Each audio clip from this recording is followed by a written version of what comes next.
আসসালামু আলাইকুম ওরহমতুল্লাহি তাআলা বারাকাতুহু। কালকে মিডিয়া এবং সব জায়গাতেই নিউজ দেখেছি এবং সবাই শুনেছেন।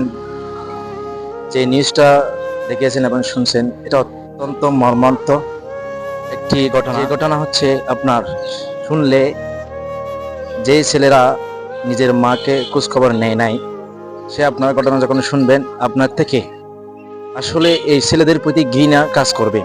বিশেষ করে আমি কিছুটা কথা বলবো। মা মা শব্দটি এমন একটি শব্দ যার আত্মার খোরাক। যাদের মা বাবা হারিয়েছে তারাই বুঝে মা এমন একটা জিনিস, মা এমন একটা শান্তির জায়গা, মায়ের পায়ের নিচে সন্তানের বেহেশত। আমি বিশেষ করে একটা কথা বলতে চাই, এই সন্তানদের হয়তো ধর্মীয় শিক্ষা নাই বিদায় আজকে তারা এই কথাগুলো তাদের মায়ের কি করতে পারে নাই। সেজন্য ধর্মীয় শিক্ষা নাই হিসেবে তাদের এই ধর্মীয় শিক্ষা না থাকার কারণে তারা তাদের মায়ের খোঁজ খবর পর্যন্ত নেই। তারা বড় বড় শিক্ষক হয়েছে, বড় সচিব হতে পারে, বড় শিক্ষিকা হতে পারে, কিন্তু বড় মানুষ মতো তাদের জ্ঞান তাদের মধ্যে এটুকু নাই। তারা কিভাবে অন্যজনকে ছাত্রদেরকে এবং কিভাবে শিক্ষায়, তারা তার মাকে পর্যন্ত একটু করে সেবা যত্ন এবং কি দেখাশোনা এবং ফোন করে তাদের খোঁজ খবর নিতে পারে নাই। তাই এটার প্রতি তীব্র নিন্দা জানাই। এমন সন্তান যেন কারো ঘরে জন্ম না হয়, এমন সন্তান যেন কারো ঘরে ঘরে যেন জন্ম না হয়।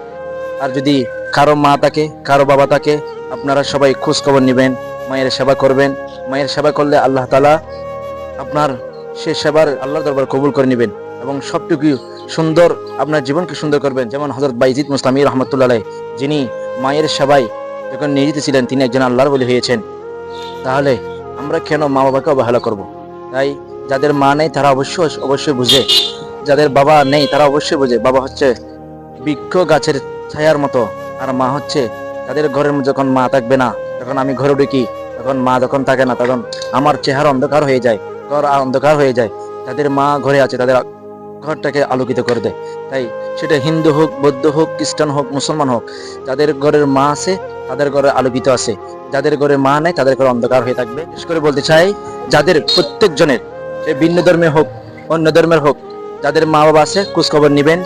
এই কাহিনীটা আপনারা দেখেছেন, সে সচিব হতে পারে, সেজন্য যারা এই সচিবকে হয়তো প্রত্যাহার করেছে তাদেরকে ধন্যবাদ জানাচ্ছি। এই 3 জনকে যেন কোনো পদে না রাখা হয়, তাদেরকে যেন বইয়ের শিক্ষক যিনি আছে ওনাকে যেন বহিষ্কার করা হোক। যারা তিনি সচিব থাকলে সচিব থেকে ওনাকে বহিষ্কার করা হয়েছে, তাকে ধন্যবাদ জানাচ্ছি। এবং সবাইকে আমি প্রত্যেকের মায়ের সেবার যত্ন নেওয়ার এবং দেখাশোনা করার তৌফিক দান করুক এবং সবাই খোঁজখবর নেওয়ার জন্য সবাইকে বিনীত অনুরোধ জানাচ্ছি।